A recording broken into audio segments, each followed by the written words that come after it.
The lie was as dazzling as the crystal chandeliers hanging in the grand ballroom of the Astoria. On the most important night of the city's social calendar, billionaire industrialist Marcus Davin stood on stage, a proud arm around a stunning young woman. He called her his partner, his inspiration, the future. The applause was thunderous. But in a city built on secrets, the most devastating truths don't send a warning. They simply walk in.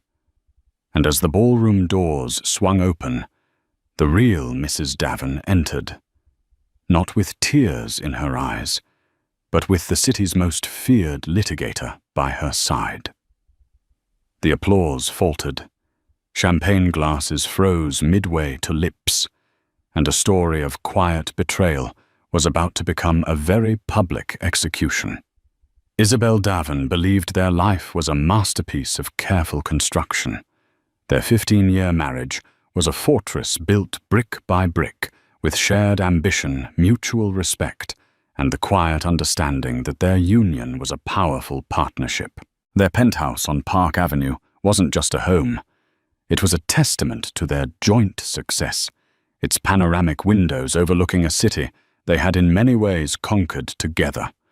Marcus was the face of Davin Industries, the charismatic innovator who charmed boardrooms and financial journalists. But Isabel was the architect. She was the one who had guided his raw ambition, smoothed his rough edges, and curated their social circle with the precision of a master jeweler, selecting perfect gems. She hosted the dinners that sealed the deals. She remembered the names of investors' children. She was the silent, steady hand on the tiller of their shared empire. The first crack in the fortress was almost imperceptible. A stray scent of a perfume that wasn't hers on his suit jacket, not the fleeting fragrance of a passing colleague, but something that lingered intimate and cloying. He'd laughed it off. "You know how it is at these press events, darling. Everyone wants a hug." Then came the late nights attributed to supply chain crises in Asia that required calls at 3 a.m. The phone once left carelessly on the nightstand was now perpetually screened down or in his pocket. He became defensive about his schedule, his explanations for weekend trips becoming just a little too detailed, a little too polished. Isabel was not a fool. She was a woman who could read a balance sheet and spot a discrepancy of $1 in a multi-million-dollar budget. She could certainly read the signs of a man hiding something. The pain was a cold, sharp thing in her chest. But she refused to let it consume her. Hysteria was a currency she did not trade in. Instead, she did what she always did. When faced with a problem, she gathered data. She started small. A casual mention of a restaurant he claimed to have had a business dinner at, only to see a flicker of confusion in his eyes before he recovered.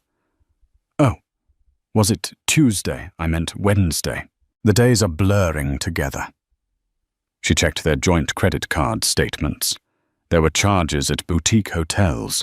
She'd never heard of florists in neighborhoods they never frequented, and a recurring charge for a high-end spa package, a gift for his sister, he claimed, though his sister lived in London and loathed spas.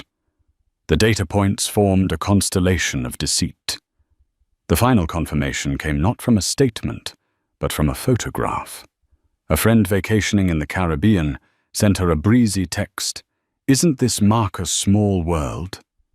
Attached was a blurry photo of a man with Marcus's distinctive silver-streaked hair, his arm draped possessively around a young raven-haired woman on the beach. They were laughing their heads close together. The woman was Sienna Hayes, a junior marketing executive at Davin Industries, whom Isabel had met briefly at a company Christmas party.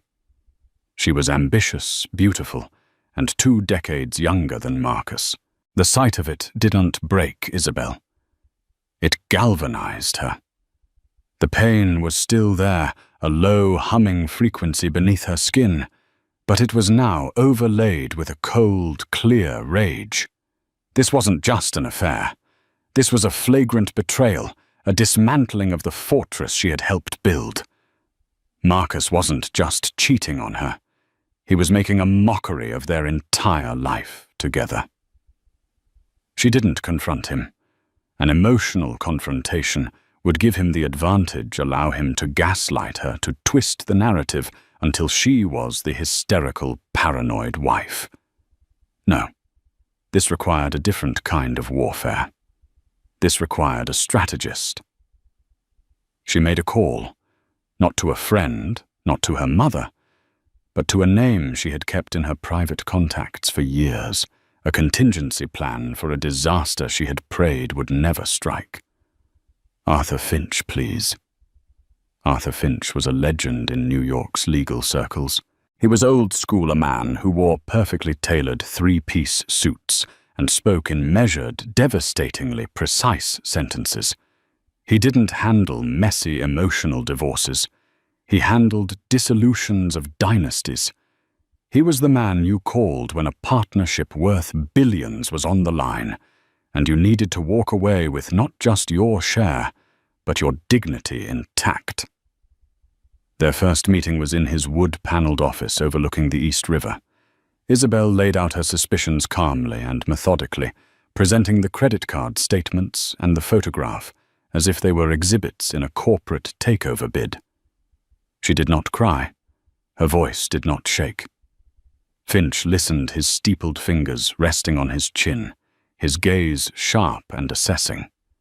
He'd seen countless betrayed spouses, but there was a steely resolve in Isabel Davin that was rare. "Infidelity is the simplest part of this Mrs. Davin," he said when she finished. "It's a symptom, not the disease. A man this reckless with his personal life is often reckless with his finances. He believes he is invincible. He believes the assets are his, not ours." He paused. "I recommend we engage a forensic accounting team. Quietly. Let's see what else he's been partnering in." Over the next 3 weeks, a ghost team guided by Finch delved into the labyrinth of Davin Industries' finances and Marcus and Isabel's joint holdings.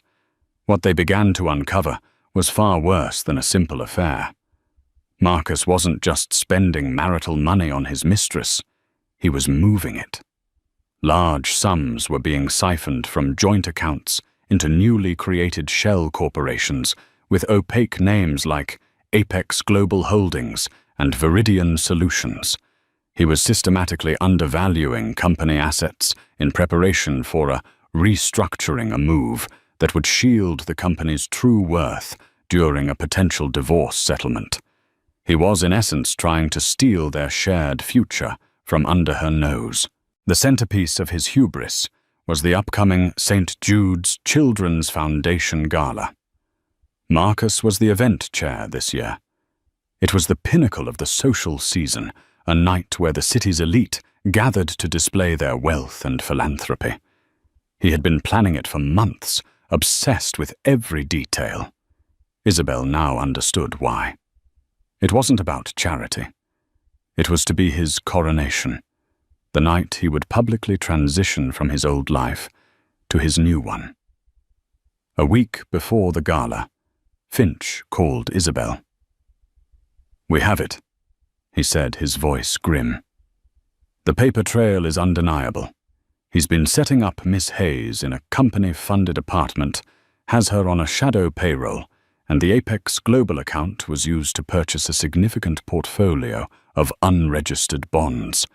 He's not just preparing for a divorce, Mrs. Davin. This borders on criminal fraud." A plan began to form in Isabel's mind, cold and brilliant. Marcus wanted a public stage for his new life. She would give him one. "Mr. Finch," she said, her voice devoid of any tremor. "The St. Jude's Gala is on Saturday. I assume my ticket as Mrs. Davin is still valid." "Of course," he replied, confused. "But are you sure you want to?" "I am," she interrupted, "and I would like you to be my escort." There was a moment of silence on the other end of the line, then a slow, deep chuckle. Arthur Finch, a man not given to overt displays of emotion, sounded almost impressed. "It would be my distinct honor, Mrs. Davin. I shall have the necessary documents prepared and brought with me. A simple divorce petition seems inadequate under the circumstances. I'll bring the works." Isabel hung up the phone and walked over to her closet. She pushed past the rows of classic, elegant gowns she had always worn to compliment Marcus. At the very back, in a protective garment bag, was a dress she had bought on a whim, but never dared to wear. It was a stunning creation of crimson silk that was both breathtakingly elegant and utterly defiant. It was not the dress of a supportive wife. It was the dress of a woman coming to claim what was hers. The grand ballroom of the Astoria was a symphony of excess. The air hummed with the murmur of 1,000 conversations, punctuated by the clinking of champagne flutes and the soft strains of a string quartet. Light from a dozen crystal chandeliers, each the size of a small car, fractured and danced across diamond necklaces and silk lapels. This was the beating heart of New York's old and new money, a room where fortunes were burnished and reputations were made or broken. At the center of it all, like a king holding court, was Marcus Davin. He stood near the main stage, a vision of tailored success in his Tom Ford tuxedo. But it wasn't his suit that drew every eye in the room. It was the woman on his arm. Sienna Hayes was radiant, poured into a silver sequined gown that caught the light with her every breath. Her raven hair was styled in glamorous waves. Her smile was wood and confident. She clung to Marcus's arm not as a guest, but as a hostess, a partner. The whispers started immediately spreading through the crowd like a virus. "Is that Sienna Hayes from his marketing department?" A banking heiress murmured to her husband. "Where is Isabel? I heard they've been having trouble." The husband replied, his eyes narrowing. "But this is a declaration of war." "She looks barely old enough to be his daughter," sniped a society columnist, discreetly typing notes into her phone under the table. "Davin's midlife crisis is apparently being sponsored by Cartier." Marcus was oblivious, or perhaps he simply didn't care. He was high on the audacity of his own actions. For months, he had felt suffocated by Isabel's quiet competence, her unspoken judgment of his increasingly risky business ventures. He craved the uncritical adoration Sienna gave him. She didn't question his decisions. She applauded them. She didn't see him as a partner to be managed. She saw him as a titan to be worshipped. In her eyes, he was invincible, and tonight he was determined to show the world that same vision of himself. He greeted Harrison Blackwood, a grizzled, powerful investor whose firm held a 30% stake in Davin Industries. Blackwood was a man who valued stability above all else. "Marcus," Blackwood grunted, his eyes flicking to Sienna. "Good to see you. And this is Harrison." "I'd like you to meet Sienna Hayes," Marcus announced, his voice booming with pride. "Sienna is my partner, an incredible force in my life and a rising star at the company." The word partner hung in the air, heavy and deliberate. It was not my guest or my friend. It was a public replacement. Sienna beamed, extending a perfectly manicured hand. "Mr. Blackwood, it's an honor. I've heard so much about you." Blackwood gave a curt nod, his expression unreadable but cool.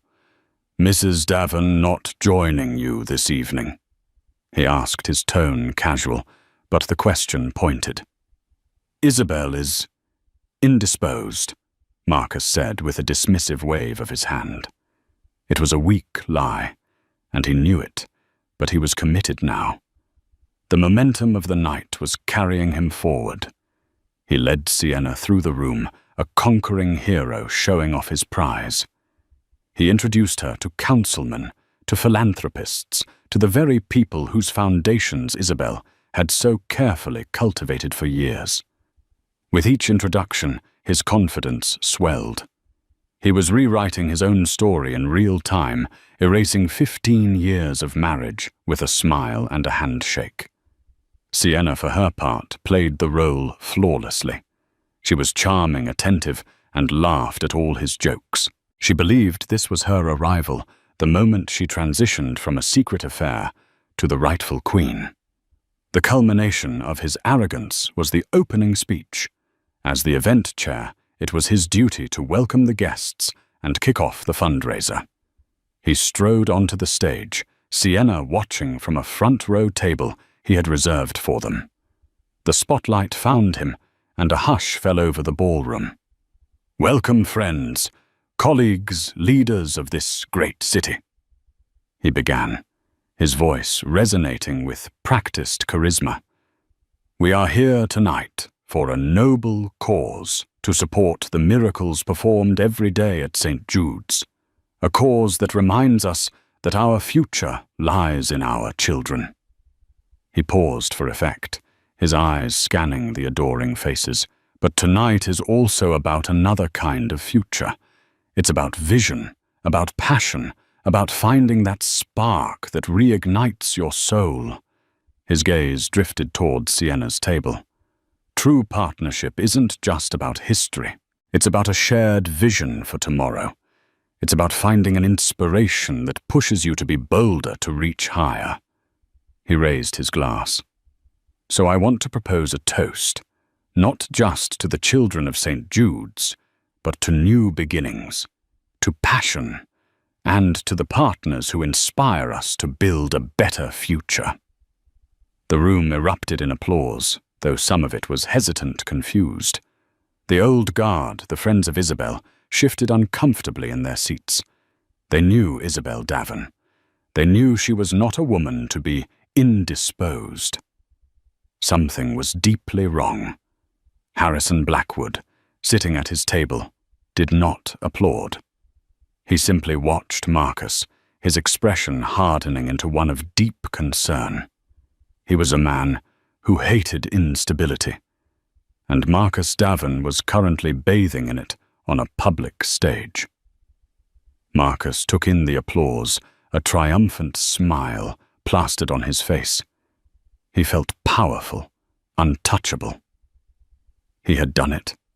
He had presented his new life to the world, and the world had accepted it. He stepped down from the stage, his chest puffed with pride, and walked back toward Sienna, ready to accept her congratulations.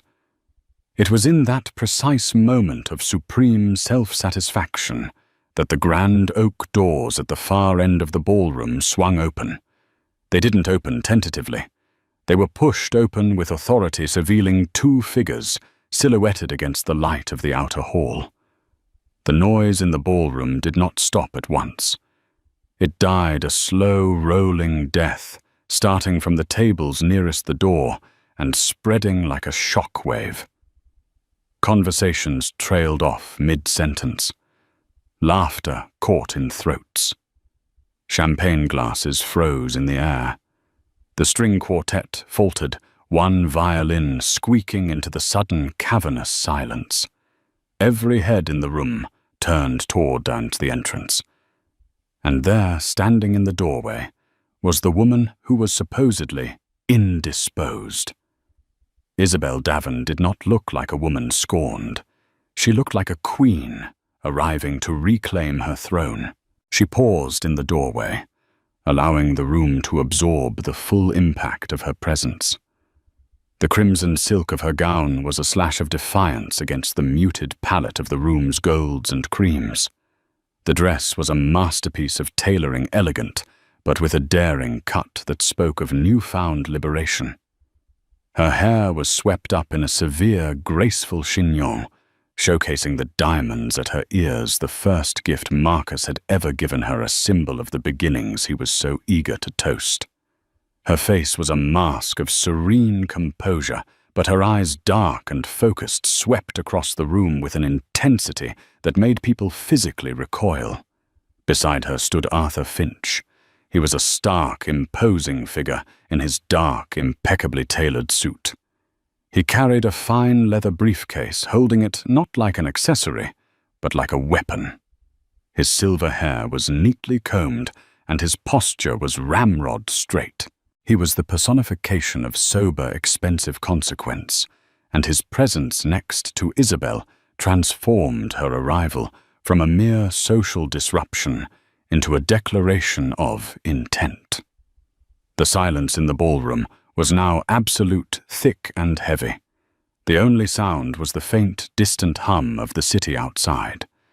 As Isabel and Finch began to walk forward, a path cleared before them, as if by an invisible force. People didn't just move aside. They leaned away, pulling in their chairs, a collective, physical act of disassociation from the impending collision. Marcus stood frozen by the stage, his triumphant smile melting into a mask of disbelief. His mind struggled to process what he was seeing. This was not the Isabel he knew. The Isabel he knew would have called him screaming. She would have made a scene in the privacy of their home. She would have dissolved into tears. She would never, ever engage in a public confrontation. This cold, regal, avenging figure was a stranger to him. His gaze flickered to Sienna. The color had drained from her face. The confident smile she had worn all night had vanished, replaced by a wild-eyed panic. Her hand, which had been resting on Marcus's arm, slipped away. She suddenly looked exactly what she was, a young woman in a borrowed gown, catastrophically out of her depth. The fantasy of the evening had just collided with a brutal reality. Isabel's walk was not a walk. It was a procession. Her heels clicked with a steady metronomic rhythm on the polished marble floor, each click an indictment. She didn't look at the whispering guests or the gawking faces. Her eyes were locked on one target, her husband. As she drew closer, the details of her transformation became more apparent. She was wearing the Davon diamonds, a legendary necklace of staggering value that was a family heirloom, reserved only for the most significant occasions. Wearing it tonight was a power play of breathtaking audacity. It was a physical reminder to everyone in the room, especially Marcus, of the legacy and the dynasty he was attempting to discard. Marcus finally found his voice, a strangled whisper. "Isabel, what are you doing here? I thought you were unwell." Isabel didn't break her stride. She and Finch continued their slow, deliberate advance until they stood directly in front of Marcus and Sienna. The four of them formed a small, silent tableau in the center of the vast room, the unwilling focus of hundreds of pairs of eyes. The air crackled with tension. This was no longer just gossip. This was a spectacle. Isabel finally stopped standing so close to Marcus that he could see the icy fire in her eyes. She looked from his stunned face to the terrified one of Sienna Hayes. She offered Sienna a small, pitying smile that was more terrifying than any expression of rage. Then she turned her gaze back to her husband. Her voice when she spoke was not loud, but it was so clear and cold that it carried through the silent ballroom as if amplified. "Unwell," Isabel said, a single, perfectly sculpted eyebrow raised. "On the contrary, Marcus, I have never felt better. I've just been finalizing some new arrangements." She glanced at Arthur Finch, who gave a slight, almost imperceptible nod. The moment had arrived. The carefully constructed world of Marcus Davon, built on a foundation of lies and arrogance, was about to be publicly and systematically demolished. The ballroom held its collective breath. The confrontation had moved beyond the realm of domestic dispute. It felt like a formal duel with Isabel and Finch as the challengers. Marcus, recovering a sliver of his blustering bravado, tried to seize control. "Isabel, this is neither the time nor the place," he hissed, his voice low and furious. He gestured vaguely at the sea of onlookers. "You're making a scene." "A scene?" Isabel's laugh was a short, sharp sound devoid of humor. "You were just on that stage, Marcus, toasting to new beginnings with your partner. I believe you're the one who set the stage. I'm merely playing my part." Her gaze flickered contemptuously toward Sienna, who flinched as if struck. "And you," Isabel said, her voice dropping to a tone of chilling dismissal, "are clearly out of your league." Sienna paled, looking to Marcus for defense, but he was too consumed by the disaster unfolding to offer any. He was a cornered animal, his eyes darting between his wife and his lawyer, searching for an escape that didn't exist. "Now is not the time for this," he repeated, trying to project an authority he no longer possessed. "We'll discuss this at home." "There is no at home anymore, Marcus," Isabel stated flatly, "and we won't be discussing this. Mr. Finch will be handling all our future correspondence." At this cue, Arthur Finch stepped forward. With a deliberate, unhurried motion, he placed his leather briefcase on a nearby empty table. The clicks of the latches opening sounded like gunshots in the silent room. He withdrew a single thick envelope made of heavy cream-colored vellum. It was pristinely white official and radiated an aura of immense legal gravity. "Marcus Davin," Finch said, his voice the calm, resonant baritone of a man who has delivered bad news for a living and learned to enjoy it. He held the envelope out. "On behalf of my client, Isabel Davin, I am serving you with this petition for the dissolution of your marriage." A collective gasp swept through the ballroom. This was it, the point of no return. Marcus stared at the envelope as if it were a venomous snake. "You can't be serious," he stammered, looking at Isabel. 15 years. You're throwing away 15 years over a misunderstanding, Tom." "A misunderstanding?" Isabel's voice was laced with disbelief. "You call systematic deception a misunderstanding? You call her," she gestured again at Sienna, "a misunderstanding? No, Marcus. This is a clarification." Finch extended the envelope further. "Mr. Davin, I advise you to take the document." Marcus's hands remained at his sides, clenched into fists. He was trapped. To take the envelope was to admit defeat. To refuse it was to look weak and petulant. The entire social and financial elite of New York was watching him, their faces a mixture of pity, morbid curiosity, and schadenfreude. From his table, Harrison Blackwood watched the scene with an expression of pure fury. This public implosion was precisely the kind of instability he abhorred. A man who couldn't manage his own marriage certainly couldn't be trusted to manage a billion-dollar corporation.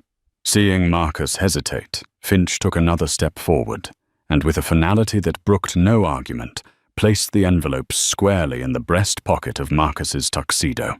He didn't shove it. He placed it with the cool precision of a mortician. It was a violation, an act of legal and social dominance that left Marcus looking utterly powerless. "That is a petition for divorce on the grounds of adultery," Finch continued, his voice calm and clear for all to hear. "It includes a temporary restraining order, preventing you from accessing, transferring, or liquidating any and all marital assets effective immediately. Every joint account has been frozen as of 1 hour ago. An emergency injunction was granted by Judge Miller this afternoon. The color drained from Marcus's face. Frozen. All of them. He had millions moving deals pending. This was more than an embarrassment. This was a financial garrote. "You can't do that," he sputtered. "Oh, it's already been done," Finch replied smoothly. He then turned his cool gaze to Sienna Hayes, who looked as if she was about to faint. "And Miss Hayes," Finch said, his tone turning to ice, "a word of advice. The apartment you currently reside in at the Olympic Tower is a corporate asset funded through an account now under legal scrutiny. The vehicle you are driving is registered to the Davin Marital Trust. The credit card you used this afternoon at Bergdorf's has been cancelled. I would suggest you make alternative arrangements immediately." Sienna's mouth opened and closed silently. The foundation of her new glamorous life had just been vaporized in a single paragraph. The silver gown suddenly felt like a costume for a play that had just been cancelled. But Finch wasn't finished. The divorce petition was only the opening salvo. He reached back into his briefcase. "That Mr. Davin," Arthur Finch said, pulling out a second, even thicker document, "is the civil matter. This is something more pressing." The air in the ballroom grew colder, the silence more profound. If the first envelope was a declaration of war, the second one, held aloft by Arthur Finch, felt like a notice of execution. It was bound not in a simple envelope, but in a heavy, dark blue legal binder. Marcus stared at the binder, a primal fear beginning to eclipse his anger and humiliation. This went beyond divorce.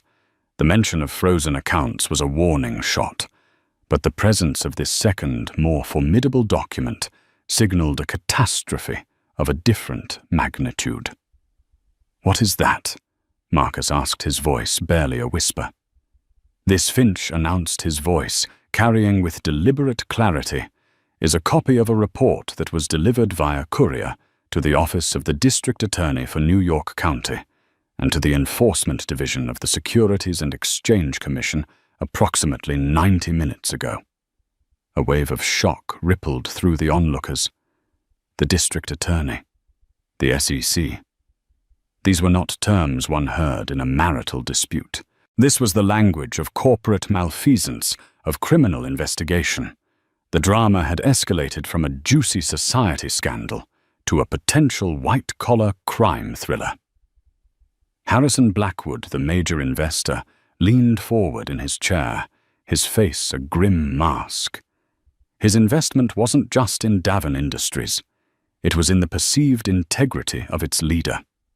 That integrity was now being shredded live on the ballroom floor. Isabel stood by a silent, powerful observer. She had known this was coming. She had reviewed the forensic accountant's report with Finch page by damning page. She had seen the web of deceit Marcus had woven, not just around her, but around their entire financial existence. Her initial pain had curdled into a resolve as hard as steel. He hadn't just betrayed her heart. He had tried to steal her legacy. Finch tapped the blue binder. "This report details a pattern of financial misconduct, Mr. Davin. It outlines the systematic siphoning of funds from marital accounts and, more significantly, from corporate coffers into unauthorized, unaudited shell corporations." Finch paused, letting the weight of his words sink in. He then delivered the killing blow, naming the ghost entity they had uncovered. Specifically, into a shell company registered in the Cayman Islands under the name Apex Global Holdings, a company whose sole director, Finch's eyes bored into Marcus, is you and whose primary beneficiary appears to be a Miss Sienna Hayes. At the mention of her name in connection with a Cayman Islands shell company, Sienna let out a small, strangled gasp. Her involvement had just been upgraded from adulteress to potential co-conspirator. The dream of a life of luxury with a powerful man curdled into a nightmare of depositions and legal fees. She looked at Marcus with terror-filled eyes, but he wasn't looking at her. He was staring at Finch, his face ashen. He was exposed utterly and completely. The report details several fraudulent wire transfers. Finch continued, his tone relentless.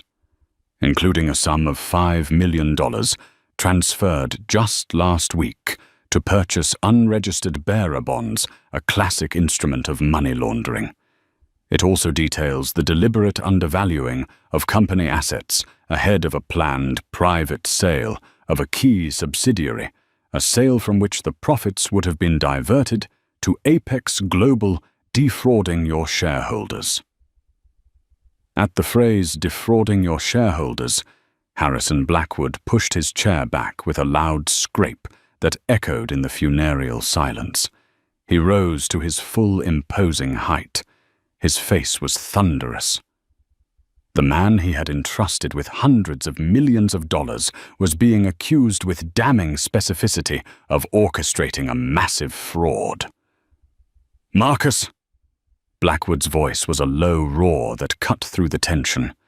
Every eye in the room swiveled to him. "Is this true?" Marcus couldn't speak. He was drowning. He opened his mouth, but no sound came out. His carefully constructed world of power and influence was collapsing around him in real time.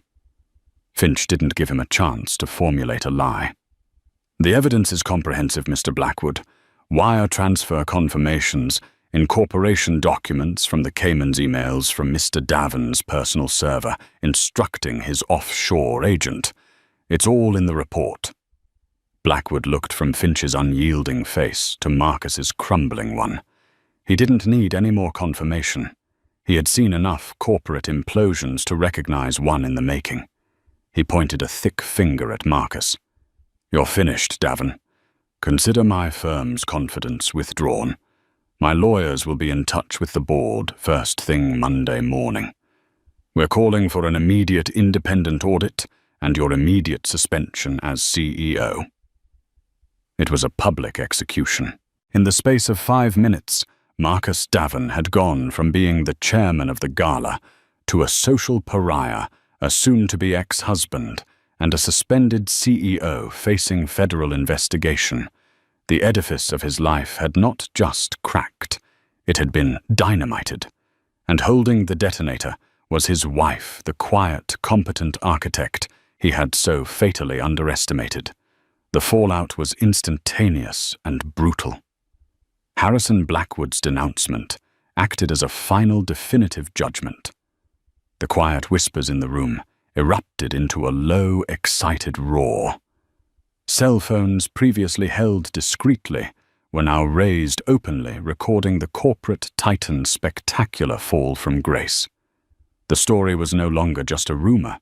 It was a verified, unfolding news event. Sienna Hayes, finally grasping the totality of her ruin, did the only thing she could. She turned and fled. Clutching the skirt of her now tawdry silver gown, she pushed her way through the stunned crowd, her face a mess of tears and running mascara. She didn't look back. Her fairy tale had ended, and she was running from the wreckage before she was formally named as a defendant. Marcus stood alone, a solitary, pathetic figure in the center of the room. The thick divorce petition was still visible in his tuxedo pocket, a white flag of surrender. The specter of the blue binder and the SEC investigation hung over him like a shroud. His eyes, wide with panic, scanned the room, looking for a friendly face and ally, but found only condemnation, pity, and the hungry gleam of gossip. He was utterly, publicly alone. Isabel watched him for a moment longer, her expression unreadable. There was no triumph in her eyes, only a profound, weary finality. This was the man she had loved, the man she had built a life with. Seeing him so completely broken was a grim necessity, not a victory to be savored. She had done what she had to do to protect herself and her future. She turned to Arthur Finch. "Thank you, Arthur," she said quietly. "I think your work here is done." Finch gave a small, respectful bow of his head. "The pleasure was all mine, Mrs. Davin." He closed his briefcase with 2 decisive clicks, the sound sealing Marcus's fate. But Isabel wasn't finished. This was not just about tearing Marcus down. It was about her own ascent from the ashes. She was a major benefactor of the St. Jude's Foundation, and as the wife of the event chair, she was listed on the program as a keynote speaker. It was time to deliver her speech. With a grace and poise that defied the chaos of the preceding moments, she walked towards the stage. The event organizers, who had been frozen in panicked indecision, saw her approach and instinctively parted for her. The technical crew, sensing a shift, killed the frantic background music and readjusted the spotlight following her as she ascended the few steps to the podium. She stood where her husband had stood just minutes before, toasting his own arrogance. The room fell silent once more, but this time it was a silence of rapt attention, of awe. Isabel looked out over the sea of faces, the powerful, the wealthy, the influential. She adjusted the microphone, her hands steady. "Good evening." She began, her voice calm and strong, amplified throughout the cavernous hall. "My husband was just up here speaking about new beginnings, about passion and vision, and on that, for the first time in a long time, we find ourselves in agreement."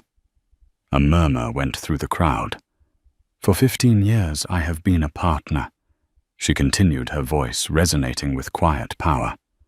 "I believed in partnership built on trust, loyalty, and mutual respect. I have learned tonight that some partnerships are not built to last, but foundations are. Legacies are." She paused, her gaze sweeping the room, meeting the eyes of friends, of business associates, of people who had known her only as Marcus Davin's elegant wife. The St. Jude's Foundation is a testament to what can be built with integrity and a true, unwavering commitment to a noble cause. It is about protecting the vulnerable and building a better future. These are values I hold dear, values that going forward will be the sole guide for all my endeavors. She leaned closer to the microphone.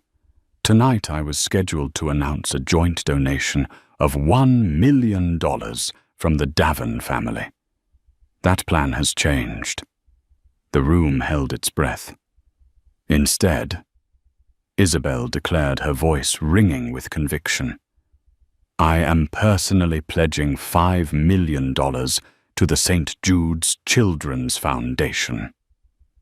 Gasps of astonishment, and then a wave of spontaneous, thunderous applause filled the ballroom. It was a staggering sum, a power move of incredible proportions. She wasn't just divorcing her husband. She was financially eclipsing him on the grandest stage possible. "Furthermore," she called out, as the applause began to subside, "I am announcing the formation of my own foundation, the Isabel D. Foundation for Ethical Enterprise and Women's Empowerment. Its first mission will be to fund and mentor female entrepreneurs who lead with integrity so they never have to compromise their values or find their futures stolen by the deceit of others." The applause that followed was deafening. It was a standing ovation. Harrison Blackwood was clapping the loudest, a look of profound respect on his face. The women in the room in particular were on their feet, their faces alight with admiration. In one speech, Isabel had transformed herself from the wronged wife into a philanthropic powerhouse, a symbol of resilience and strength. She had not only won the battle, she had rewritten the entire narrative. Marcus was no longer the central character in the story. He was a footnote, a disgraced catalyst for the rise of Isabel Davin. He watched from below the stage, utterly defeated, as the world that was once his gave her a hero's ovation. Isabel gave a small, graceful nod, a queen acknowledging her court. She then walked off the stage, not back towards the drama, but towards a side exit where her driver was waiting. She did not look back at her husband. She was already focused on her new beginning, leaving him to be consumed by the ruins of the life he had so carelessly destroyed. The dawn that followed the St. Jude's Gala broke over New York City, with a cold, impartial light illuminating two vastly different realities. For Marcus Davin, it was a dawn of damnation. He awoke not in his palatial Park Avenue penthouse, but in a sterile, anonymous suite at the Four Seasons, a place he had fled to in a blind panic. The first thing he noticed was the silence, a stark contrast to the usual morning hum of his life. No housekeeper bringing coffee, no Isabel moving gracefully through the rooms. Then he saw his phone on the nightstand. It showed 97 missed calls, over 200 unread messages.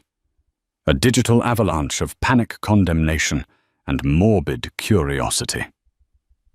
He switched on the television, and his own haggard, humiliated face stared back at him from every major news channel. The footage of Isabel's arrival of Finch, serving the papers of his public denunciation by Harrison Blackwood, was playing on a loop. Pundits were not just dissecting a divorce, they were performing a corporate autopsy with him as the corpse. His own high-powered corporate lawyer, a man named Garrett Shaw, left a string of increasingly frantic voicemails, culminating in one that simply said, "Marcus, do not speak to anyone. The U.S. Attorney's Office has already reached out.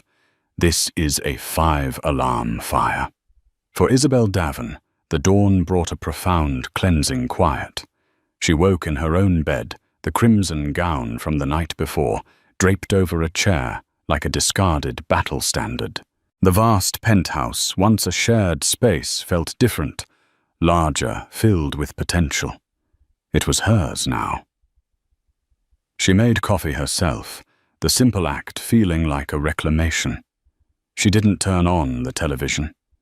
She didn't need to. She had written the script. Instead, she sat by the large window overlooking the park, watching the city come to life, and began to make a list. Not of grievances, but of objectives. Her war was not over. It had simply entered a new constructive phase. The first objective was met later that day. At the headquarters of Davin Industries, in a boardroom lined with portraits of Marcus's father and grandfather, the remaining board members assembled. Harrison Blackwood presided over the meeting with the grim authority of a hanging judge. Marcus was not invited. His presence was represented by his lawyer, Garrett Shaw, who looked pale and beleaguered. "The facts are clear." Blackwood began, his voice like gravel. "Davin's actions have exposed this company to catastrophic legal and financial risk. He has embarrassed us. He has defrauded us. And he has in one night torched a reputation built over 50 years. The stock is in freefall. Our lenders are calling. This is not a discussion. This is a sanitation effort." The vote was a mere formality. Marcus Davin was stripped of his titles, his access to the building revoked, his corporate accounts frozen. He was officially an exile from the kingdom he had once ruled. Meanwhile, the ripples of the gala continued to spread, engulfing the smaller players. Sienna Hayes found her world had shrunk to the size of a friend's cramped studio apartment in Astoria, Queens. Her glamorous clothes and jewelry, bought with Marcus's money, felt like a cheap costume. Her phone buzzed not with invitations, but with threats and vile messages from strangers. Marcus had blocked her number. She was a pariah. The true terror arrived 2 days later in the form of a knock on the door.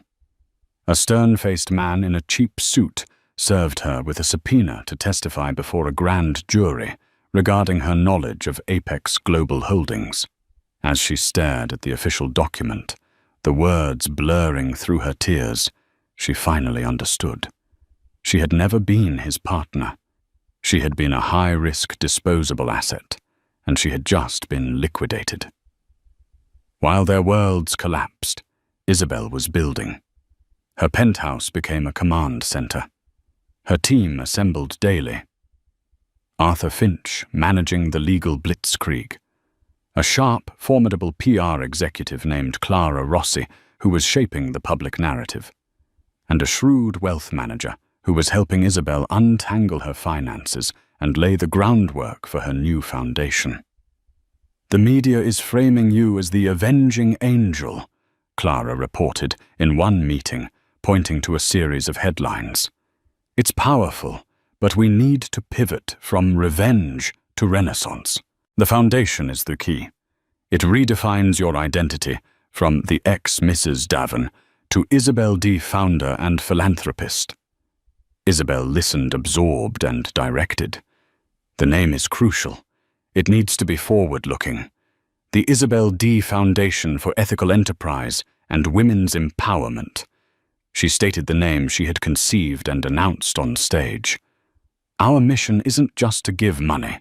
It's to build scaffolding for women who have the talent but lack the access to ensure their ventures are built on unshakable ethical ground." Her clarity and vision impressed them all. This was not a woman being guided by professionals. This was a CEO leading her new venture. The ultimate, most stunning validation came a week later. The call came directly to her private line. "Isabel, it's Harrison Blackwood." His voice was respectful, almost deferential. "I'm calling on behalf of the board of Davin Industries. We are in a crisis of confidence. The brand is toxic because of Marcus. The only person who has emerged from this with their reputation enhanced, in fact burnished to a high shine, is you." Isabel was silent, listening. "The company needs you," Blackwood said bluntly. "You were the strategic mind behind the early successes. You have the name, but more importantly, you have the integrity. We want to offer you a seat on the board of directors." The irony was so thick she could taste it. To sit in the seat of power her husband had just been violently ejected from. Her first instinct was to refuse to cut all ties. But then she thought of the employees of the legacy, a legacy that was as much hers as it was his. It was her strategy that had guided its early growth. It was her inheritance, too, in a way. "Harrison," she replied, her voice steady. "I will accept, on 2 conditions. First, the board must fund a complete top-to-bottom independent review of the company's ethical compliance protocols.